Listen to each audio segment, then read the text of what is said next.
안녕하세요.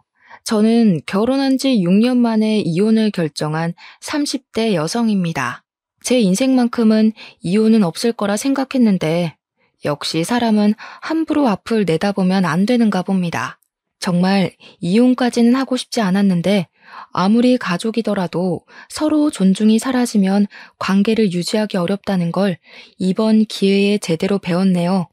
제 사연이 청취자분들께도 하나의 깨달음이 되는 사연이길 바라면서 지금부터 저의 이야기를 들려드릴게요. 저랑 남편은 길에서 흔한 설문조사를 하면서 첫 만남을 가졌는데요. 남편이 제 앞을 가로막고 설문지를 건네길래 해줬거든요. 다 작성한 후 인사하고 가려는데 남편이 남자친구 있냐고 물어봐서 인연이 되었어요. 처음엔 거절하기 좀 그래서 받아줬는데 남편이 주는 관심이 나쁘지 않더라고요. 대화를 하면 할수록 잘 통해서 나중엔 누가 먼저랄 것도 없이 비등하게 서로를 좋아했습니다.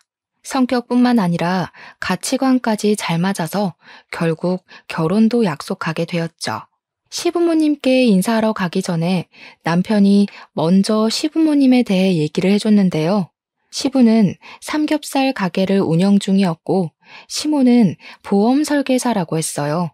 그 얘기를 듣는데 저희 부모님과 나이대가 비슷하신데도 여전히 일을 손 놓지 않고 있는 시부모님이 대단하게 느껴지더라고요. 그러나 한편으로는 걱정도 되었습니다. 저희 친정은 엄마 아빠가 이혼을 한 상태였거든요. 아빠랑은 아예 연락이 안 되었고 엄마는 제가 주는 생활비로만 지내고 계셔서 혹시라도 남편 집안에서 우리 집안 때문에 결혼을 반대할까봐 불안했어요. 그래서 남편에게 미리 저희 집안에 대해 얘기를 해줬습니다. 아빠가 질이 좀 안 좋은 사람이었다고, 엄마랑 이혼을 한 결정적인 이유가 도박 때문이었다고요. 그리고 아빠 빚 때문에 파산하게 된 우리 집을 저랑 엄마랑 아등바등 살면서 가세를 일으켰다는 것도 말했어요. 걱정 마. 우리 부모님 오히려 거저 먹으면서 자란 젊은이들을 더 싫어해. 온실 속 화초처럼 자란 사람들은 인정머리가 잘못되었다면서 젊을 때부터 이것저것 부딪혀보고 산 사람들은 생활에 임하는 태도가 다르다는데 그건 나도 좀 인정하는 부분이야. 남편은 그런 것에 전혀 개의치 않는 사람이었습니다. 제 형편을 알고도 저라는 사람 자체를 좋아해 줬어요. 남편 말로는 내가 너무 걱정하는 것 같아서 시부모님한테 미리 언지를 했었대요. 근데 시부모님도 저희 집안 사정 알면서 오케이 했다더라고요. 남편 덕분에 한결 편한 마음으로 시부모님을 뵀는데 시부모님은 정말 저에 대해 무례한 질문 하나 없으셨고 오히려 저에게 좋은 걸 먹이고 싶어서 후하게 대접을 해주셨습니다. 그래서 저는 사실 이 결혼에 별 문제 없을 줄 알고 직진만 했어요.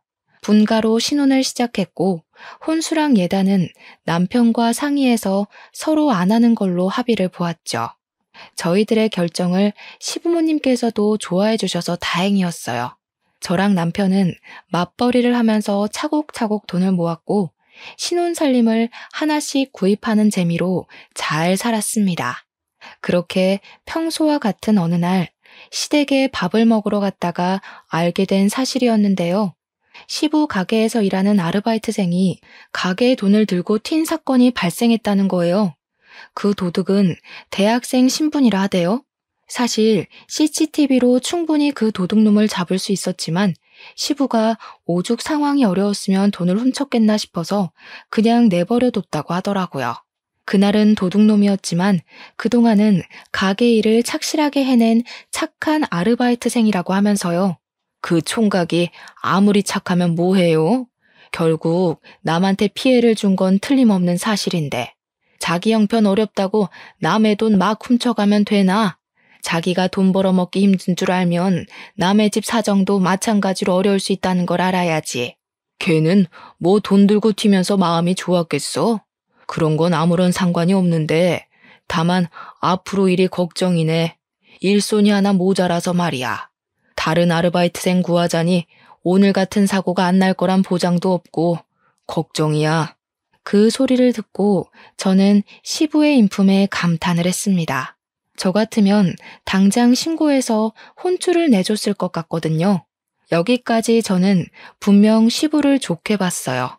그 일로 인해 시부가 아르바이트생 구하기 힘들다고 고민을 하시길래 저 또한 시부의 걱정을 함께하며 요즘 세상 각박한 걸 대신 욕해드렸죠. 근데 그 상황에 갑자기 시모가 제게 황당한 제안을 하더라고요. 그 때문에 저는 더 이상 시부를 걱정해주지 못했고 오히려 시부모님을 향해 의심을 품었습니다. 내가 한 가지 괜찮은 방법이 있는데 세아가 그러지 말고 네가 일 그만두고 시애비 가게에서 일하는 거 어떠니? 우리가 월 200만 원은 챙겨줄 테니까 직원으로 들어와도 괜찮을 것 같은데 지금 하는 일은 팍팍할 거 아니냐. 가족이랑 같이 일하면 마음도 편하고 얼마나 좋아. 시모가 제게 이 말을 하자마자 뭔가 알겠더라고요.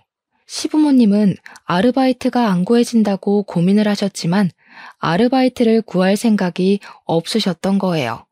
신원 확실한 저를 설득시켜서 싼값에 일을 시키고 싶었던 거죠. 가족이랑 같이 일하면 마음이 편하다고요? 여러분이 생각하기에도 과연 그렇다고 보십니까? 친가족이랑 사업을 해도 싸우기 마련인데 시댁이랑 일을 하면 얼마나 말 못할 고충이 많겠어요. 모든 며느리가 멍청한 게 아니라면 시모가 선심 쓰듯 던진 제안이 얼마나 부당하고 수상쩍은 조건인지 느낄 수 있을 겁니다. 그리고 당시에 저 직장에서 세후로 300만 원 가량 받고 있었어요. 돈을 더 준다고 해도 고민했을 텐데 200만 원이라뇨. 가족이란 이유로 200만 원 주면서 얼마나 사람을 굴려먹으려고 그러나 싶은 생각이 들었어요. 게다가 저는 제가 노력해서 쌓아온 커리어가 너무 좋고 제 청춘 바쳐 일군 직업이나 마찬가지인데 그걸 관두고 저한테 좋을 거 하나도 없는 삼겹살 가게 아르바이트를 하라고요? 아무리 생각해도 혹하는 구석이 없어서 저도 모르게 표정을 어색하게 만들어 버렸어요. 어머님, 저는 하는 일이 있는데요. 그리고 제가 사무직만 반평생 해왔던지라 가게 일머리는 없어요. 저보다는 빠릿빠릿한 학생들이 좋을 거예요. 일은 배우면 다 하게 돼 있는 거지 뭘.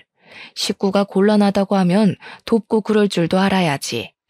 우리 가게가 커지고 장사 잘 되면 결정적으로 너희한테 좋은 거잖아. 다 너희 물려줄 유산 될 건데. 안 그러니 아들? 저만 이 대화가 황당하다고 생각하는 건지 모르겠는데 남편은 시모가 묻는 말에도 그저 어깨만 으쓱이며 남일인 듯 방관만 했습니다. 그러다 제가 눈빛으로 무슨 말이라도 해보라고 쏘아대면 남편이 그제야 자기 생각을 툭 꺼냈는데요. 당신 어릴 때부터 굳은 일 많이 하고 자랐을 거 아니야. 식당 일도 곧잘 할 것 같은데? 그러지 말고 한 달이라도 해보고 결정하던가. 남편의 말에 상당한 충격을 받았습니다. 남편이 굳은 일을 언급하자마자 문득 지난 날이 떠올랐어요. 결혼을 허락받기 전 남편이 제게 그런 말을 했었다고 했잖아요. 온실 속 화초처럼 자란 젊은이들은 자기도 그렇고 시부모님이 별로 안 좋아한다고 말이죠. 그 말이 설마 시부 가게 일 도울 며느리를 찾기 위해 떠봤던 건가 싶더라고요. 그날 처음으로 남편한테 배신을 느꼈어요. 순간 그 식사 자리가 호랑이 굴처럼 위협적으로 느껴졌습니다.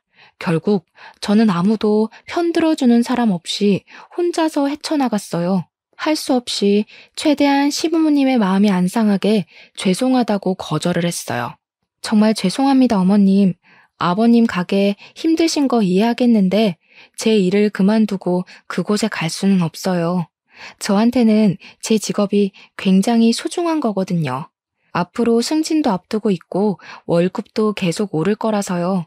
그리고 제 나이에 200만 원 받으면서 아르바이트만 하고 있으면 주변 사람들도 이 집 며느리 볼품 없다고 욕할걸요? 어머, 참나. 남말하는 걸 뭘 그리 신경 쓰니? 200만 원만 준다고 해서 그러는 거냐? 그럼 220만 원은 어떠니? 직장 다니는 거랑 똑같이 받을 거면 우리가 가족한테 왜 도와달라 하겠어.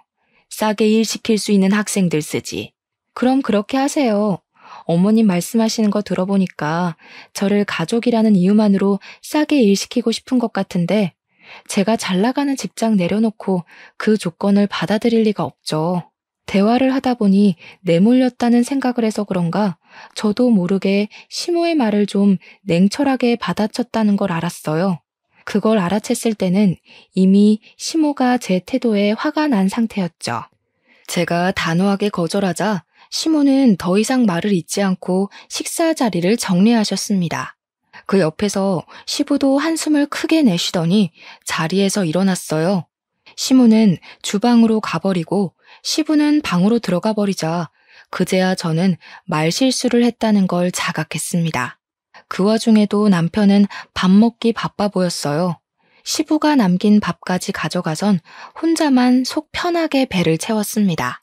저희 그만 간다고 하는데도 시부모님은 조심히 가라고 대답만 했지 나와 보질 않으셨어요.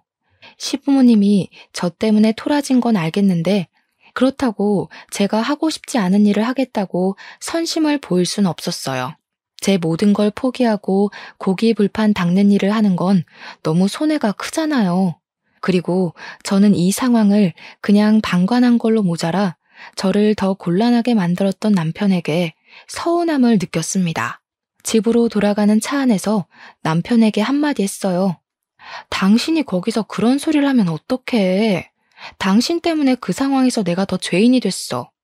내 입장에 서서 얘기해줬으면 좀 좋아? 당신이 생각해도 어머님 아버님이 너무 무리한 걸 요구한 것 같지 않았어?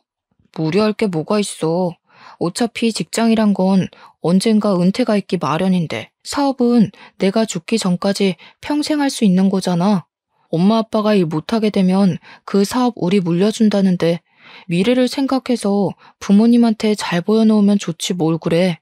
그래서 당신도 내가 10년 넘게 쌓아온 커리어 포기하고 삼겹살집에서 아르바이트를 해야 된다는 거야? 나중에 우리가 그 가게 물려받을 거니까. 이유가 그거라면 어머님 아버님도 좀 너무하시네. 멀쩡한 아들 놔두고 왜 남의 집 자식한테 직장을 관두라고 한대? 너랑 내가 남이냐? 아무래도 부모님이 기성세대다 보니까 생각하는 게 옛날 방식이라서 어쩔 수 없지. 나는 부모님 살아계실 동안만이라도 아들 선호한 마음 존중해주고 싶어. 부모님한테 자식은 나밖에 없잖아. 당신이 이해해줬으면 좋겠는데. 옛날 방식으로 사는 사람이라고 이해 안 되는 상식을 밀어붙이는 건 제겐 납득이 안 되었습니다. 저 또한 저희 엄마에게 하나밖에 없는 자식이에요. 옛날 방식 고수하면서 아들은 한자리 하면서 커야 된다는 시부모님 사상에 손뼉 맞춰주고 싶은 생각 추호도 없었어요. 남편이 제게 서운함을 표현했지만 저야말로 저를 이해해 줄 줄 알았던 남편에게 배신을 당한 것 같아서 기분이 상했던 날이었네요. 어쨌든 제가 시부모님께 직접 안 된다고 거절을 했으니 새 아르바이트생을 구할 거라고 생각했습니다. 시간이 지나면 삐쳤던 시부모님의 마음도 가라앉을 거라고 생각했죠. 그런데 제가 너무 마음 편하게 좌시했던 거였어요. 그날이 있고 무려 4개월이 지났는데도 시댁을 방문할 때마다 시부모님은 저를 대면대면하였어요. 시모는 대놓고 제게 감정 상했다는 걸 차가운 말투로 표시했고 시부는 저한테 아예 말을 안 걸었습니다. 시모도 시모지만 시부가 원래 저를 딸처럼 많이 예뻐해 주셨던 분이거든요.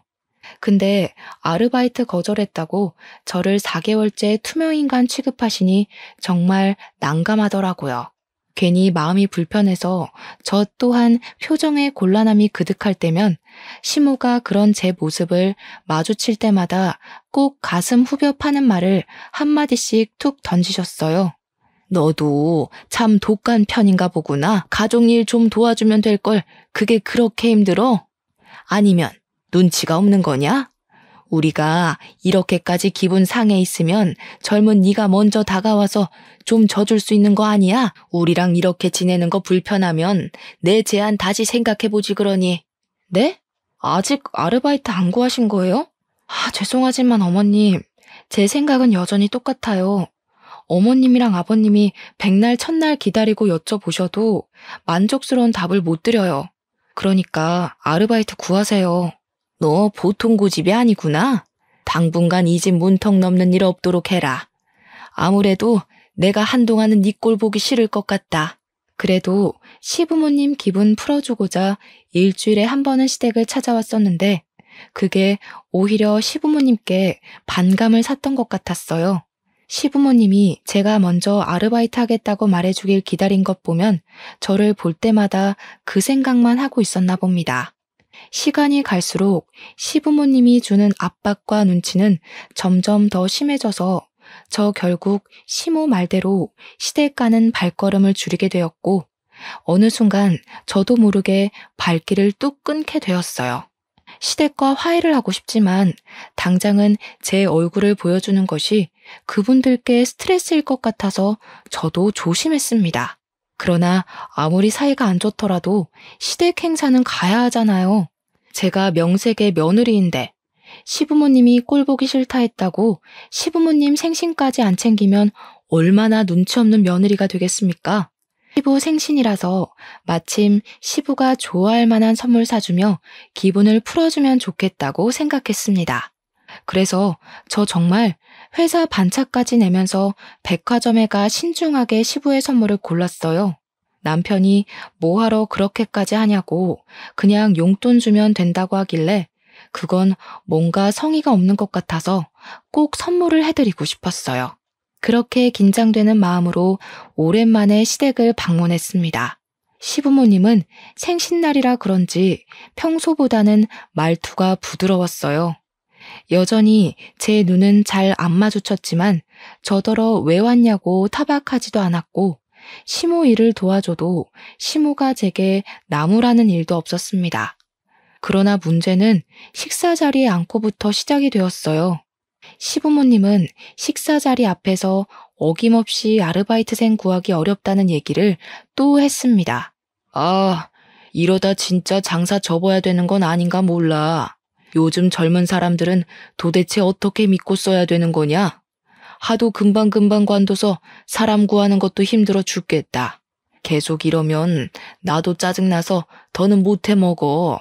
그래도 20년을 넘게 해왔는데 사람 안 구해진다고 그만두면 씁니까? 우리가 아들을 몇 명 더 낳을 걸 그랬나 봐요. 그럼 전업주부 하는 며느리 들이면 딱 좋았을 텐데. 시부모님이 저를 언급한 건 아니었지만 누가 들어도 저를 공략하는 대화였기에 눈치가 안 보일 수 없었어요. 저한테 자꾸 거절당하는 시부모님 마음 안 좋을 거 압니다. 그렇지만 계속 거절해야 하는 제 마음 또한 시부모님 못지않게 불편하단 말이죠. 너무 가시방석이었던지라 저는 대화 주제를 돌리고 싶었어요.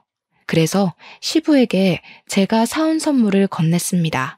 시부가 장사한다고 좋은 신발 하나 못 사시는 것 같길래 다른 약속 갈 때 신으라고 구두 한 켤레를 해줬어요. 나름 브랜드 있는 고가의 상품이었죠. 일단 아무리 시부가 제 선물에 마음이 풀린다고 하더라도 활짝 웃는 반응까진 기대 안 했어요. 그냥 저한테 고맙다거나 제 눈을 마주해주면서 따뜻한 말 한마디 해주시는 거면 충분했습니다. 적어도 선물을 받았으니 그런 작은 반응 정도는 올 거라고 생각했어요. 하지만 시부는 제 선물을 받아가고도 열어보지 않고서 그냥 곁에 내려두기만 하더군요. 그러면서 하시는 말씀은 저의 부풀었던 마음에 찬물을 제대로 끼얹어 주었습니다. 요즘 누가 선물을 사니? 그냥 용돈으로 주는 센스가 있어야지. 우리 아들한테 말 안 들었냐? 우리 아들은 매번 돈으로 주는데. 내가 얘기했지. 근데 와이프가 아빠한테 정성 보이고 싶다고 회사까지 빼고 백화점 가서 준비한 거야. 구두 꽤 비싸던데 엄청 신경 써서 산 거니까 말이라도 고맙다고 해줘. 쓸데없는 곳에 정성 보일 시간에 시가 집안이 어떻게 돌아가고 있는지 상황 파악부터 해보면 좀 좋냐. 누가 선물 바랬어? 장사하기 바빠 죽겠는데 구두는 무슨 구두? 누구 장사 말아먹으라고. 고사 지낼 일 있나? 내가 이거 신고 놀러 갈 정도로 여유가 있었으면 아르바이트 때문에 골머리 앓고 있겠니? 시부는 아무래도 아르바이트 문제 때문에 저한테 단단히 화가 난 듯 했어요. 제가 시부의 일을 나서서 도와주겠다 하지 않는 이상 이건 풀릴 문제가 아닌 것 같았습니다.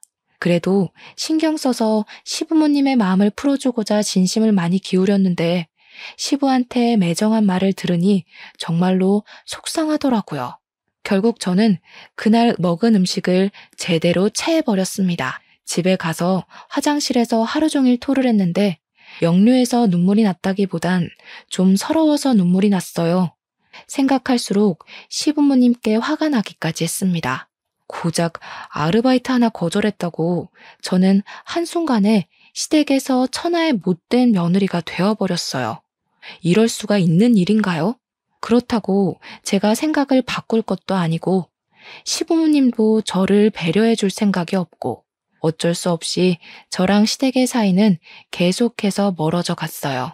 그때쯤엔 저도 시댁을 포기해버렸습니다. 그런 와중에 저희 엄마가 가벼운 수술을 받는 바람에 시댁 걱정은 제 머릿속에서 완전히 묻혔어요.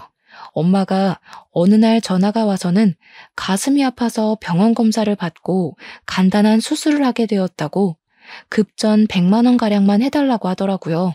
저는 망설이지 않고 바로 제 돈 100만 원을 내줬어요. 당연히 우리 엄마니까요. 저랑 남편은 각자 월급을 각자가 관리해서 어디에 쓰던 자유였거든요. 필요한 물건 있으면 그때그때 반씩 돈 맞춰서 구매를 했고요. 그래서 엄마 수술비로 100만 원 나갔다는 말은 굳이 남편한테 안 해도 되었는데 그냥 제가 말했습니다. 식구가 아파서 수술을 하는 건 서로 알고 있으면 괜찮을 것 같아서였죠. 남편도 저희 엄마 걱정해주면서 혹시 돈 더 필요하면 보태줄 테니까 말하라고 하더군요. 그러면서 병원에 입원해 있는 저희 엄마한테 따로 전화를 해 안부를 물어주었습니다. 여기까지는 괜찮았죠. 그런데 남편이 우리 엄마 아픈 걸 시모한테 말했나 보더라고요. 그때가 시부 생신 보내고 시댁을 안 찾아간 지 2개월은 되었을 때였어요. 그런데 어쩐 일인지 시모가 저희 신혼집을 찾아온 겁니다. 연락도 없이 오셔서 제가 퇴근하고 무방비한 상태로 시모를 마주했어요. 그것까진 이해해 줄 수 있는데 시모는 제가 마음에 안 드니까 그걸 어떻게든 표현하고 싶었나 봐요. 우리 엄마까지 안 좋게 보기 시작하더라고요. 우리가 어떻게 살고 있나 궁금해서 방문했다고 하는데 사실 시모가 찾아온 진짜 목적은 저에게 있는 것 같았습니다. 왜냐면 시모가 작정하고 제 속을 뒤집어 놓고자 우리 엄마 아픈 걸 언급했거든요. 그것도 아주 가볍게 말이죠. 수중에 100만 원도 없어서 딸한테 손을 벌리냐? 보니까 사돈이 딱 지 자식 발목 잡을 사람이네. 그 나이까지 돈도 안 벌고 뭐 했대? 아, 바깥 사돈이랑 안 좋게 이혼했다고 했지? 도박이랬니? 이래서 여자도 돈을 벌어야 된다는 거야. 기생충처럼 남편한테만 의지할 게 아니라. 저 그 소리 듣고 얼마나 놀랐는지 모릅니다. 어떻게 자식이 듣는 앞에서 부모를 기생충이라 표현할 수가 있나요? 시모가 여태 말을 빙빙 돌려서 사람 피말리며 차갑게 말한 적은 있어도 대놓고 사람 기분 나쁘라고 하는 말은 처음이었어요. 어떻게 사람이 저런 저렴한 멘트를 입에 담을 수가 있는 건지 어이가 없어서 저도 모르게 시모를 노려보았습니다. 그러자 시모가 제 표정을 딱 알아채고는 지금 째려보는 거냐고 콧방귀를 뀌더라고요. 내가 뭐 틀린 말했니? 사돈하는 짓이 오죽 답답했으면 이러겠어? 너 생각을 해봐라. 다른 집 보험사들은 사돈 댁에서 보험 다 들어주고 한다는데 나는 사돈이 땡전 한 푼 없는 사상위 계층이라 도움도 못 받고 서럽지 않겠어? 그럼 이 정도 말은 할 수 있는 거지. 그런데 어딜 눈을 부라려? 어머님, 그만하세요. 자꾸 저희 엄마에 대해 함부로 말씀하시면 저도 어머님에 대해 함부로 얘기할 거예요. 제가 지금 얼마나 참고 있는지 안 보이세요? 뭐야? 그래서 나 협박하는 거냐? 네가 나한테 함부로 말하면 뭐 내가 쫄 것 같니? 내가 살아온 세월만 60년이 넘는다. 고작 내 나이 반밖에 안 살아본 네가 하늘같이 높은 어른을 협박한다고 그게 먹힐 것 같니? 하긴 어머님 말발이 하도 현란하고 뻔뻔해서 말로는 못 이기겠네요. 근데 다 늙은 몸뚱어리보다는 제 몸이 훨씬 뛰어날 거잖아요. 저도 어머님처럼 무례한 사람한테 말로만 덤빌 생각 없어요. 저는 시모가 앉아있는 가죽 소파로가 가죽 쿠션을 들고 시모의 가슴팍을 빠르게 후려쳤습니다. 그러자 무방비한 상태로 강하게 맞은 시모가 가슴을 부여잡고 허리를 굽히면서 억소리를 내었어요. 너 제정신이야? 고집만 센 게 아니라 손찌검까지 하는 년이었니? 아무리 개념이 없어도 그렇지 어디서 건방지게 어른을 때려? 안 아프잖아요. 한 수천 대는 더 맞으셔야 어머님 말 때문에 상처받은 제 기분 아실 것 같은데요. 저희 엄마 깔본 것도 반성하실 것 같고요. 얼굴 맞기 싫으면 손 치우시죠. 이것이 뭘 잘못 처먹었나? 너 이거 내 아들한테 다 말할 거야. 절대 그냥 안 넘어갈라니까 당장 이혼 도장 준비해놔라.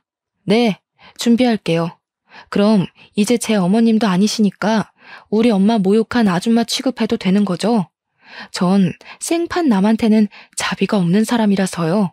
저는 그대로 가죽 쿠션을 시모 얼굴로 날렸습니다. 시모의 가슴팍을 후려쳤을 때보다 훨씬 감정을 담았고 센 힘으로 휘둘렀어요. 그러자 시모가 코를 부여잡더니 아까보다 더 고통스러운 소리를 빽 지르더군요. 한 대로 아쉬워서 제가 한 번 더 쿠션을 치켜들었더니 시모가 저를 밀치고 불이 나게 집을 박차고 나가버렸습니다. 그리고 저는 일이 커질 대로 커졌다는 걸 알았죠. 시모에게 당당히 이혼을 선언했으니 말 그대로 이혼을 해야 했습니다.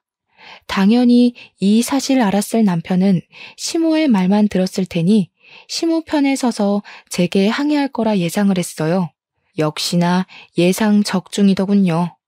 남편은 집에 오자마자 저한테 삿대질을 하면서 성질을 내었습니다. 당신 우리 엄마 코피 터뜨렸다면서? 제정신이야?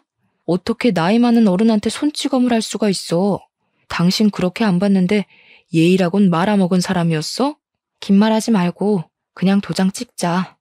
나도 우리 집 비렁뱅이라고 대놓고 비웃는 집이랑은 상종하기 싫어. 우리 엄마더러 기생충이네. 그러니까 이혼한 남편도 그 모양 그 꼴이지. 이런 욕하는 어머님을 내가 앞으로 어떻게 모시겠어? 남편은 시모가 우리 엄마를 모욕했는진 몰랐는지 제 말에 약간 당황했습니다. 저는 너무 분해서 눈물까지 흘렸어요. 남편에게 입장 바꿔 생각해보라고 내가 손찌검 끝까지 참았어야 했냐고 짜증을 내버렸습니다. 아무리 그래도 대화로 잘 풀면 되는 걸. 당신이 너무 섣불렀어. 우리 엄마 놀라서 알아누웠다고. 당신이 먼저 가서 사과하는 게 좋을 것 같은데. 그래. 이래서 내가 당신은 별로 설득 안 하고 싶다. 내가 사과를 왜 해? 이제 이혼하면 아무짝에 상관없는 사이인데 우리 엄마 아픈 걸로 깔보셨으니까 벌 받는 거라고 생각하라 그래. 뭐? 야, 이혼이 누구 집 개 이름이냐? 이혼은 무슨 이혼. 그냥 네가 가서 사과하면 다 해결될 문제야. 왜 매번 우리 부모님한테 져주질 않아? 꼭 어른을 이겨먹어야 되겠어?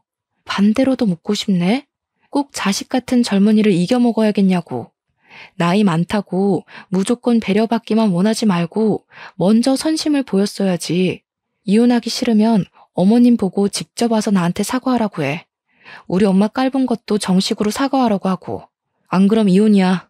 남편은 제 말에 고민하는 것 같더니 그마저도 자기 자존심 때문인지 제게 굽히고 들어가려 하지 않았습니다. 결국 저더러 마음대로 하라고 짜증만 낸 뒤에 돌아서 버리더군요. 이쯤 되니까 제가 누구를 사랑했고 누구를 위해 이 집 식구가 되어 마음고생을 했는지 모르겠더군요. 저랑 찰떡궁합인 줄 알았던 남편이 결혼 생활 몇 년 만에 이렇게 변해버린 모습을 보자 너무 서러웠어요. 그래서 결국 저는 남편과의 6년간 결혼 생활을 마침표 찍게 되었습니다. 시모한테 끝까지 사과를 받지 못한 게 마음에 걸렸지만 이혼을 하고 나니까 그래도 속은 시원하더라고요. 저는 이혼을 하고 시골 사는 친정엄마를 서울 집으로 모시고 와 같이 지냈습니다. 엄마가 저를 많이 걱정해줬는데 저는 엄마한테 제가 무슨 이유로 이혼했는지는 밝히지 않았어요. 그냥 성격 차이라고만 둘러댔죠. 엄마랑 지내니까 왠지 10대로 돌아간 것 같은 기분이었어요. 이혼 전에는 누군가의 아내로 며느리로서 그 역할을 잘해내려고 어른인 척 했었는데 엄마 옆에선 영락없는 딸이 될 수 있어서 마음이 편했습니다. 그렇게 무탈한 시간을 보내던 어느 날이었어요. 갑자기 제 앞으로 사망보험금이 떨어진 겁니다. 너무 액수가 커서 이게 뭐지 하고 알아봤다가 우리 아빠의 사망보험금이란 걸 알았어요. 제가 어릴 적 엄마가 이혼을 했기 때문에 그 이후로 쭉 아빠 소식은 못 듣고 지냈는데요. 아빠 존재도 생각 못하고 살았는데 갑자기 교통사고로 소식을 알린 아빠 때문에 많이 당황했습니다. 당연히 우리가 장례식을 해줄 필요는 없었어요. 하지만 아빠를 챙겨줄 사람이 없다는 것까지 알게 되자 엄마가 아빠의 장례식을 도맡자고 결정 내리셨어요. 아무래도 엄마가 13억이란 사망보험금을 그냥 받기가 좀 그랬나 보더라고요. 저는 엄마의 의견을 존중하여 아빠 3일장을 무사히 치러주었습니다. 그런데 저희가 당황할 일이 한 가지 더 남아 있었어요. 이미 13억이라는 보험금 수익자가 된 것만으로도 당황스러운데 아빠가 도박을 해서 돈을 딴 적이 있었나 봅니다. 아니 글쎄 아빠 앞으로 된 땅이 하나 있었더라고요. 그것마저 저한테 유산으로 돌아온 겁니다. 졸지에 평범한 직장인이었던 제게 땅이 생기고 억대 자산가 되었어요. 마치 복권 1등에 당첨된 것처럼 당황스러웠지만 저는 이걸 그동안 마음고생한 값이라 생각하고 받아들였습니다. 신혼집을 나오고 엄마랑 같이 월세에 살던 저는 엄마랑 둘이 살 집을 구하게 되었어요. 살면서 아파트를 매매로 들어가게 될 줄은 몰랐는데 그 꿈을 생각보다 빨리 이루게 되어 기뻤습니다. 새 집으로 이사를 간 저희는 이삿짐 정리로 정신이 없었어요. 그런데 엄마가 시골 사람이라 정이 많은데 굳이 신경 안 써도 되는 옆집에 자꾸 떡을 갖다 주라고 챙겨주는 겁니다. 엄마, 서울에서는 이런 거 안 해. 떡 주는 것도 옛날이나 고맙다고 받았지 요즘에는 이런 거 주면 의심만 받는다니까. 저는 2020년대에 떡을 갖다 주러 아파트 이웃집에 들르는 것이 민망해서 괜히 더 엄마한테 투덜거렸어요. 그러니 엄마가 세상 팍팍해진다고 덩달아 팍팍해지지 말라고 타박하더라고요. 저는 할 수 없이 떡을 들고 옆집 가서 초인종을 눌렀습니다. 그러자 웬 총각이 한 분 나왔는데요. 출근하는 길인지 가방을 챙겨 들고 있는 모습이었어요. 어리둥절해하는 총각에게 저는 쓸데없는 말 안 하고 바로 떡을 전해주었습니다. 혹시라도 안 좋은 기색을 보이면 어쩌나 걱정했는데 다행히도 총각이 엄청 고마워하더라고요. 예의상 고마워한 게 아니었어요. 고맙다는 말을 계속하면서 그걸 그 자리에서 입에 물더라니까요. 그리곤 그대로 손으로 들고 먹으면서 엘리베이터 타고 내려갔습니다. 그 뒤로 희한하게 그 총각이랑 자주 마주치게 되었어요. 떡을 주고받았으니 서로 안면은 이미 텄고 그러다 보니 가벼운 대화까지 많이 나누게 되었는데요. 신기하게도 그게 인연이 되어서 연락처를 주고받았지 뭡니까. 좀 친해지고 나서 보니까 남자 직업이 기자란 것도 알 수 있었어요. 그래서 밤낮 구분 없이 특종만 있으면 날아다닌다고 끼니를 잘 못 챙겨 먹더라고요. 제가 떡을 준 날도 12시간 밥을 굶은 상태였는데 마침 우리 엄마가 챙겨준 떡 덕분에 든든했다고 또 한 번 고마웠다고 했습니다. 그게 괜히 마음에 걸렸던 저는 엄마한테 옆집 이야기를 하다가 그분의 사정까지 말하게 되었는데요. 엄마가 집에 데려와서 밥 먹이자고 하대요. 그러려고 말한 것 아니었는데 솔직히 나쁘지 않은 제안 같아서 제가 그분께 엄마 말을 전달해 줬더니 사양 안 하고 바로 기뻐하는 거 있죠. 그때부터 그분은 정말 부지런히 저희 집 초인종을 눌렀습니다. 덕분에 집에서 심심하기만 했던 엄마는 옆집 총각 밥 해주는 재미로 살았어요. 본의 아니게 셋이서 겸상하는 날이 들어갔는데 그 정 때문인지 어느 날 기자분이 제게 마음이 있다고 고백을 했습니다. 그런데 저는 이혼녀잖아요. 저 또한 기자분에게 호감이 있었지만 이혼녀 꼬리표가 미안해서 그 감사한 마음을 받아주질 못했습니다. 근데요, 당황스럽게도 기자분이 제 이혼 사실을 알고 있더라고요. 알고도 제게 고백하는 거라고 엄청 당당하게 말하길래 어떻게 알고 있냐 했더니 엄마가 알려줬답니다. 저 몰래 총각한테 제 얘기를 많이 했나 보더라고요. 저랑 만나보라는 말까지 했다는 거 아니겠어요? 엄마 때문에 민망했지만 어쨌든 저는 그렇게 그 기자분이랑 사귀게 되었어요. 이혼을 하고 1년 만에 남자친구가 생긴 거죠. 남자친구가 생기고부터는 제 인생에서 암흑이나 다름없었던 결혼의 기억이 많이 묻혔어요. 그래서 남자친구와 함께하는 시간이 더 좋았죠. 저는 남자친구에 대해 어느 정도 다 알았다고 생각했습니다. 근데 의외로 제가 몰랐던 부분이 남아 있었더라고요. 그건 겨우 묻어버렸던 지난 6년간의 결혼 생활이 한꺼번에 다시 생각났을 만큼 당황스러운 사실들이었어요.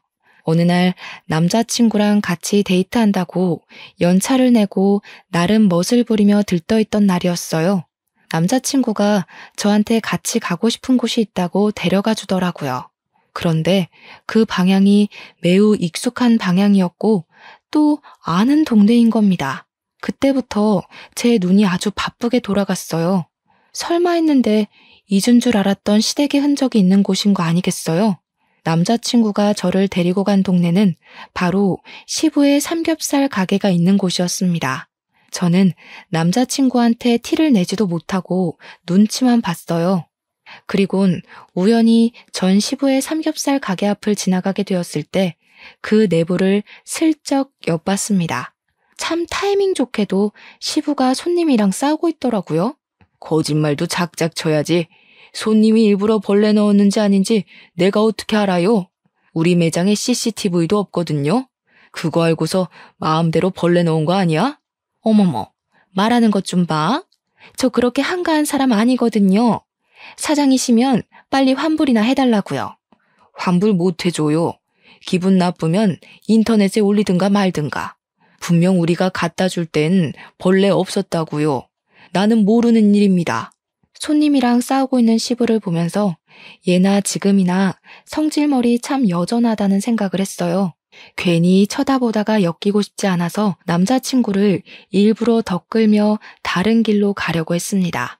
그러나 마찬가지로 시부의 행실을 발견한 남자친구가 특종거리 같다면서 가게 입구 옆으로 몰래 숨어서 촬영하기 시작하더라고요.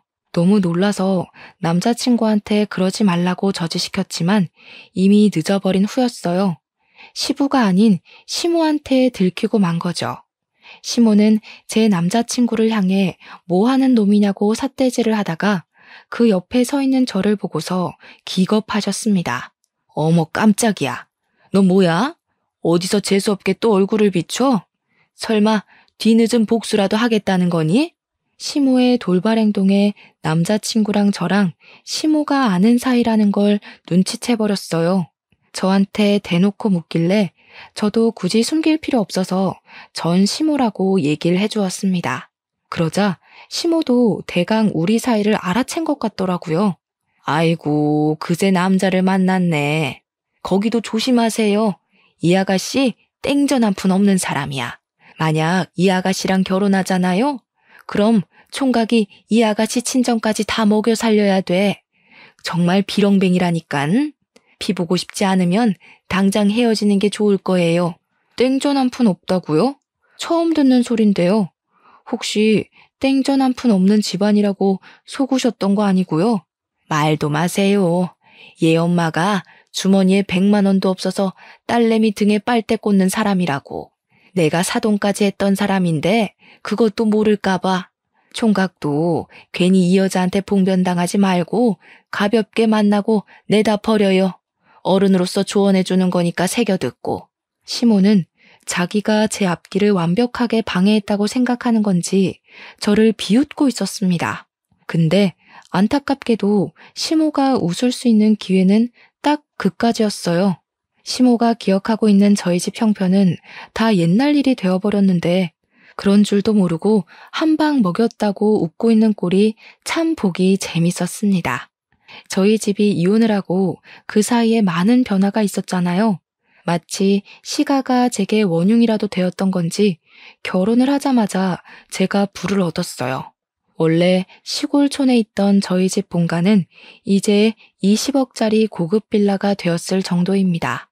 거기에 제 남자친구도 매매로 살고 있는 거예요. 무려 한 층에 2가구만 들어가 있는 보기 드문 빌라였죠. 제가 제 입으로 일일이 시모를 설득하면서 증명하려 했다면 입이 아팠을 겁니다. 그런데 남자친구가 저랑 엄마의 형편에 대해 이미 알고 있으니까 산 증인이 되어주더라고요. 남자친구는 우리 집안 여유에 대해서 자기가 알고 있는 사실을 시모한테 전부 발설하였습니다. 이미 그것만으로 당황한 시모가 자존심 때문이라도 억지로 우리를 의심했는데요. 남자친구가 그 다음 뒤있는 말엔 시모뿐만 아니라 저도 놀라움을 금치 못해서 입을 벌렸어요. 이런 사람들이 우리 아빠 건물에 장사하고 있는 줄은 몰랐네요. 재수가 없을라니까 어디서 이런 것들이 우리 아빠 건물에 들어차 있었지? 아빠한테 내쫓으라고 해야겠다. 안 그랬다간 건물값 떨어지겠네. 저도 전혀 몰랐던 사실인데 시부가 하는 가게 건물 주인이 남자친구 아빠라는 겁니다. 이건 전혀 생각지도 못했던 사실이라 좀 충격이었어요. 알고 보니 남자친구가 살고 있는 집도 남자친구 아빠가 해준 거라네요. 남자친구 아빠는 연 매출 1,000억을 쫓고 있는 중소브랜드 대표라고 합니다. 남자친구가 기자를 하고 있는 이유는 워낙 호기심이 많고 여기저기 쏘다니는 거 좋아해서 선택한 일이라고 했어요. 저는 남자친구가 기자로 열심히 일해서 번듯하게 자수성가해 20억 아파트를 매매한 줄 알았거든요. 말로만 듣던 금수저, 아니 다이아 수저일 거라곤 상상도 못했습니다. 남자친구 재력에 당황해서 잠깐 잊고 있었던 시모를 슬쩍 봤더니 시모 또한 아차 싶었는지 얼굴까지 벌개져 있었어요. 남자친구가 태연하게 휴대폰으로 시부 가게를 찍기 시작하자 시모가 그제야 남자친구에게 살살 기기 시작했는데요. 저는 보란듯이 시모를 깔봐주었습니다. 어쩌나? 그놈의 입방정 때문에 남편이랑 아들 발목 잡게 생기셨네요. 그러게, 평소 좋은 마음 먹고 살았다면 얼마나 좋아요? 속내가 썩어 문드러졌으니까 얼굴에 죽음도 자글자글 하잖아요. 그새 더 늙으셨네. 그런 얼굴로 보험 팔면 사람들 다 도망가요. 그 사람이 우리 엄마를 깔봤던 것처럼 언젠가 한 번은 저도 그 사람을 깔보는 날이 왔으면도 싶었는데 그게 그날이 될 줄은 몰랐습니다. 저는 시모를 잔뜩 조롱해주고 남자친구와 함께 자리를 떴어요. 남자친구는 진짜 그 사람들을 자기 아빠한테 말해서 내쫓았다고 하더라고요. 그러면서 저더러 그 사람들이랑 한 식구 하느라 힘들었겠다고 위로를 해주는 거 있죠. 자기는 잠깐만 말 섞었는데도 내쫓고 싶을 만큼 숨이 막혔다면서 말이죠.